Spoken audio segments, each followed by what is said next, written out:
अगर आप लोग कर रहे हैं यूजीसी नेट की तैयारी तो अनअकैडमी आप लोगों के लिए लेके आया है, जी हाँ, पेपर 1 और कॉमर्स के लिए मोस्ट इंपॉर्टेंट टॉपिक के batch courses by Ashima Negi and Niharika Bhaktani. ये जो बैच है आपका 2 जून से शुरू होने वाला है, यानी कि आज से आपका ये बैच जो है वो शुरू हो जाएगा। इसी तरीके से आपका पेपर 1 और इलेक्ट्रॉनिक साइंस का भी शुरू होने वाला है, आज से शुरू हो जाएगा, और कंप्यूटर साइंस और पेपर 1 का भी शुरू हो जाएगा आज से ही आशिमा नेगी और प्रियंका चटर्जी के जरिए। तो आप लोग चाहें तो अनअकैडमी पे एनरोल कर सकते हैं। अनअकैडमी पे आपको मिलते हैं कई तरह के बेनिफिट, जैसे कि crash course, PYQ, doubt session, quizzes, test और लाइव क्लासेस पेपर 1 और पेपर 2 दोनों के लिए। तो आज ही अपनी तैयारी शुरू करें अनअकैडमी पे, अभी एनरोल करें अनअकैडमी पे। और अगर आप लोग हमारा कोड यूज करते हैं अनअकैडमी पे SOL10, तो आपको मिलता है पूरे 10% का डिस्काउंट किसी भी सब्सक्रिप्शन पर अनअकैडमी पे, कितने भी टाइम पीरियड के लिए। तो अभी जाएं और अनअकैडमी पे सब्सक्राइब करें।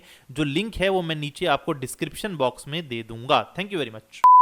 हेलो दोस्तों, this is Sachin Bansal from SOL update. और फाइनली आप लोगों का एडमिट कार्ड आ चुका है। जी हाँ, आज ही के दिन आपके एडमिट कार्ड को रिलीज़ किया गया है। थर्ड ईयर के आते ही मैंने वीडियो इसलिए नहीं बनाई, मैंने कहा थोड़ा सब्र कर लेते हैं। कई बार क्या होता है कि इन्फॉर्मेशन बहुत ही ज़्यादा फेक निकल आती है, उसके बाद चेक करने के बाद, पूरी तसल्ली करने के बाद अब आपका एडमिट कार्ड आ चुका है। आप लोग जाके SOL की वेबसाइट से डाउनलोड कर सकते हैं। करना क्या होगा आपको, देखिए यहाँ पे SOL की वेबसाइट मैंने ओपन करके रखी हुई है। यहीं पर आप राइट हैंड साइड में देखेंगे तो लिखा हुआ है कंटिन्यू टू वेबसाइट, ठीक है, जहाँ मैं कर्सर घुमा रहा हूँ इसी पे आपको क्लिक करना है। जैसे ही आप कंटिन्यू टू वेबसाइट पे जाएंगे, वेबसाइट आपके सामने आ जाएगी। अब यहाँ तो कोई इन्फॉर्मेशन है नहीं, तो करना क्या है, आपको स्टूडेंट लॉगिन पे जाना है। यहाँ देखिए स्टूडेंट लॉगिन पे क्लिक करेंगे। स्टूडेंट लॉगिन पे क्लिक करके आपको डालना है यहाँ पर अपना SOL का रोल नंबर, यहाँ डालना है बारकोड, एंड देन आपको करना है लॉगिन। लॉगिन करते ही आपके सामने कुछ इस तरीके का पेज आ जाएगा।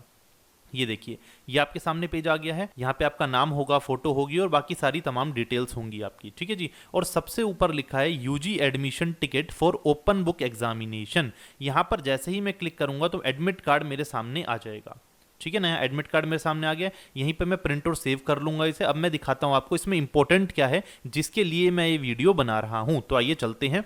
तो इसे मैं कर देता हूँ कट, फिलहाल इसका कोई काम नहीं है। अब आइए मैं आपको दिखाता हूँ। देखिए ये आपका एडमिट कार्ड है, मैंने डाउनलोड कर लिया है। एडमिट कार्ड में आपका नाम वगैरह, जो एग्जाम वगैरह हैं वो सब तो होंगे ही होंगे, वो सब इंपॉर्टेंट नहीं है। इंपॉर्टेंट क्या है मैं आपको बता रहा हूँ। देखिए सबसे पहले तो यहाँ देख लेना, आपके जो एग्जामिनेशन जो हैं, जो भी आपके पेपर्स हैं वो यहाँ पर दिए हुए हैं, उनका टाइम भी दिया हुआ है कि कब से कब तक कौन सी डेट पे है। तो आप में से कई सारे बच्चे थे जो कंफ्यूज हो रहे थे कि सर एक दिन पे 2 पेपर हैं, तो यहाँ पर देख लें अच्छे से, उनकी चीज़ें क्लियर हो जानी चाहिए अच्छे से कि भाई एक दिन पे कभी भी 2 पेपर नहीं होते, एक टाइम पे कभी भी 2 पेपर नहीं होते। तो यहाँ पर आप अपनी इंफॉर्मेशन देख सकते हैं अपने एडमिट कार्ड पर। फिर मैं नीचे चल जाता हूँ आपको मेन इंफॉर्मेशन दिखाने के लिए। देखिए कुछ इंस्ट्रक्शन है जो मैं आपको दिखाना चाहता हूं। तो इस इंस्ट्रक्शन में से ये सब कोई काम के नहीं है, जो काम के हैं वो मैं आपको दिखाता हूं। यहाँ नीचे चलिए, देखिए अगर आपके एडमिट कार्ड में किसी भी तरह की कोई परेशानी है, कोई गलती है, कोई डिस्पेरेंसी है, किसी भी तरीके की कोई प्रॉब्लम है, तो आप लोग अपनी एडमिट कार्ड के प्रॉब्लम के बारे में इस मेल आईडी पर मेल कर सकते हैं। मेल आईडी क्या है, grievanceexam2021@sol.du.ac.in। इस पे आपको मेल करनी होगी कोई भी परेशानी अगर आपके एडमिट कार्ड में आती है तो। सपोज एडमिट कार्ड में आपके एक ही दिन पे 2 पेपर दे दिए किसी गलती की वजह से। सपोज आपका एडमिट कार्ड में जो पेपर हैं और जो आपकी डेट शीट में पेपर हैं वो बहुत ज़्यादा अलग अलग हैं, तो ऐसी सिचुएशन में आप इस पे मेल करके उन्हें बता सकते हैं। उसके बाद आप देखेंगे पॉइंट नंबर 5। तो पॉइंट नंबर 5 में बताया हुआ है कि स्टूडेंट जो हैं जब अपनी आंसर शीट लिखें तो इस बात का ध्यान रखें कि रोल नंबर लिख रही हैं साफ साफ clearly. Unique paper code, unique paper code क्या होता है, जब आपका पेपर आएगा डाउनलोड होगा तो उस पर एक यूनिक पेपर कोड लिखा होगा, तो उसी को आपको यहां पर लिखना है। ध्यान रखना यूनिक पेपर कोड बिल्कुल ठीक होना चाहिए। उसके बाद आपके डेट ऑफ एग्जामिनेशन, किस तारीख को आप पेपर दे रहे हो, ये सब आंसर शीट के टॉप पे स्टार्टिंग में लिखा होना चाहिए और बिल्कुल करेक्ट लिखा होना चाहिए। इसके अलावा देखिए मैं आपको बताता हूं, इसके अलावा आप लोगों को अब OBE देने के लिए रजिस्ट्रेशन करना पड़ेगा। बहुत सारे बच्चे पूछ रहे थे सर रजिस्टर करना है या नहीं करना, क्योंकि डेट आती जा रही थी, लेकिन अब फाइनली इन्होंने रजिस्ट्रेशन के द्वार खोल दिए हैं। तो आपको इस वेबसाइट पर जाके https://sol.obe.uod.ac.in पे जाना है। अभी मैं आपको दिखा नहीं सकता क्योंकि मैंने यहाँ पर चेक किया, देखिए, और ये जो वेबसाइट है ये फिलहाल टेम्परेली आउट ऑफ सर्विस है, ठीक है। तो इसलिए मैं अभी आपको दिखा नहीं सकता, वरना आपको रजिस्टर करके भी मैं दिखा देता पूरा प्रोसेस कि क्या है। बट फिलहाल ये अनअवेलेबल है, हो सकता है शाम तक, नहीं तो कल सुबह तक ये ठीक हो जाए। तब आप अपनी ईमेल आईडी से और मोबाइल नंबर से इसे ठीक कर सकते हैं। मतलब ठीक करने का मतलब रजिस्टर कर सकते हैं आप यहाँ पर, ठीक है जी। आगे देखते हैं आपको क्वेश्चन पेपर कहां से मिलेगा। आपको इस वेबसाइट से ही क्वेश्चन पेपर मिलेगा जो अभी मैंने ऊपर बताई है, यहीं से आपको अपना क्वेश्चन पेपर मिलेगा। अगर यहां से आपको दिक्कत हो रही है क्वेश्चन पेपर को डाउनलोड करने में, तो आपके पास एक ऑल्टरनेटिव मेथड भी है कि आप अपनी एसओएल की वेबसाइट से ही क्वेश्चन पेपर को डाउनलोड कर सकते हैं अपने स्टूडेंट पोर्टल में जाके। ठीक है जी, आगे देखते हैं आगे क्या लिखा हुआ है कि भाई हर कैंडिडेट को अपना जो क्वेश्चन है, हर क्वेश्चन का अलग आंसर की पीडीएफ बनानी है। A4 साइज का प्लेन पेपर हो तो बेटर है, अदरवाइज आप कोई भी पेपर पे लिख सकते हैं। ऐसी कोई वो नहीं है कि भाई नहीं लिखना आपको, आप किसी भी पेपर पे लिख सकते हैं, बस साफ साफ होना चाहिए, हर चीज पढ़ने में आनी चाहिए। जो आपके पेपर का टाइम है वो पूरा 4 घंटे का टाइम पीरियड रहेगा, 3 घंटे का पेपर और 1 घंटे का अपलोडिंग डाउनलोडिंग।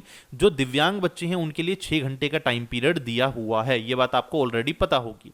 उसके बाद देखते हैं आप लोगों को अपनी आंसर शीट भी इसी वेबसाइट पर अपलोड करनी है। जो लोग डैशबोर्ड से कर रहे हैं वो डैशबोर्ड पर अपलोड कर रहे हैं अपने, ठीक है जी। और अगर आप लोगों को जो पीडब्ल्यूडी के बच्चे हैं उन्हें किसी तरह की घर में कोई दिक्कत है करने में, तो वो दिल्ली यूनिवर्सिटी के जरिए जो आईसीटी की फैसिलिटी दी हुई है वहां पर जाके भी इस काम को कर सकते हैं, but with social distancing, safety and health of the society, इन सबको मद्देनजर रखते हुए।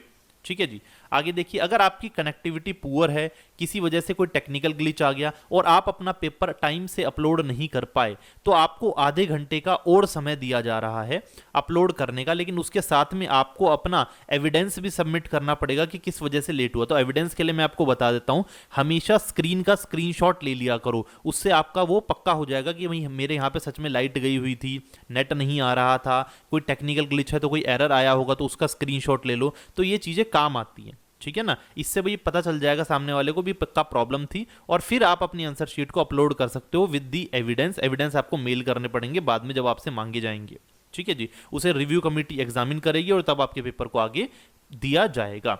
एक चीज और ध्यान में रखना कि भाई अगर आपको लग रहा है कि भाई किसी को क्या ही पता चलेगा, मैंने एग्जाम लेट सबमिट किया, जल्दी सबमिट किया, तो भाई जब आप क्वेश्चन पेपर डाउनलोड करते हो तो टाइम नोट डाउन हो जाता है सिस्टम के अंदर, और जब आप पेपर को अपलोड करोगे तब भी जो टाइम है वो एग्जैक्ट टाइम्स वहां पर जो है मेंशन हो जाता है, ऑटोमेटिकली जो सिस्टम है वो ले लेता है। तो ऐसी सिचुएशन में ऑलरेडी उन्हें पता चल जाएगा कि आपने लेट सबमिट किया है, और जितने भी लेट सबमिशन होगी वो सारे रिव्यू कमेटी के पास जाएगी। तो आप लोग ऐसी हरकत ना करें, ये ना सोचे कि उन्हें कुछ पता नहीं चल रहा है, पता सब कुछ होता है, कुछ बातों से कई बार इंसान इग्नोर कर देता है उन बातों को, ठीक है ना। तो आप वो चक्कर में ना पड़े कि उन्हें पता ही नहीं चलेगा, पता सब कुछ होता है। वो बात अलग है कि बहुत सारी चीजों को इग्नोर कर दिया जाता है टीचर्स के जरिए। तो भाई ये है आपकी पूरी पूरी ऑल एंड ऑल इन्फॉर्मेशन। इसके अलावा अब आपका रजिस्ट्रेशन प्रोसेस बचा हुआ है, वो आप खुद भी कर सकते हैं। मुझे लगेगा जरूरत तो भाई मैं आप लोगों के लिए एक वीडियो बना दूंगा, मुझे लगेगा हाँ भाई बच्चों को बिल्कुल नहीं समझ में आ रहा है या और कुछ है, तो आप लोगों के लिए एक वीडियो बना दी जाएगी। इसके अलावा अब आपके एडमिट कार्ड आ चुके हैं, पेपर आपके 7 तारीख से होनी है। रजिस्ट्रेशन आप लोग कर लीजिएगा, अभी नहीं हो रहे कल कर लीजिएगा, कल नहीं हो रहे परसों कर लीजिएगा,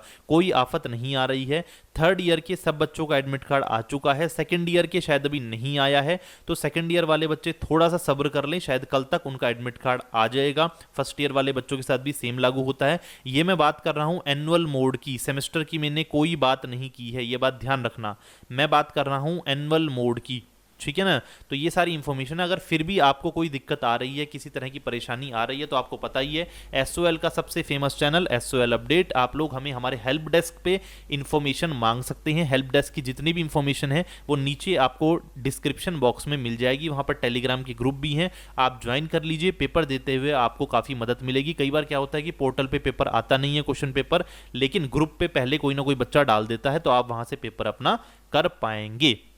so thank you very much इस वीडियो को देखने के लिए। अगर आप लोग की परेशानी सॉल्व हो गई है तो अपने दोस्तों तक इस वीडियो को शेयर कर दीजिए ताकि उनकी परेशानी भी सॉल्व हो जाए। Thank you very much. This was Sachin Bansal signing off.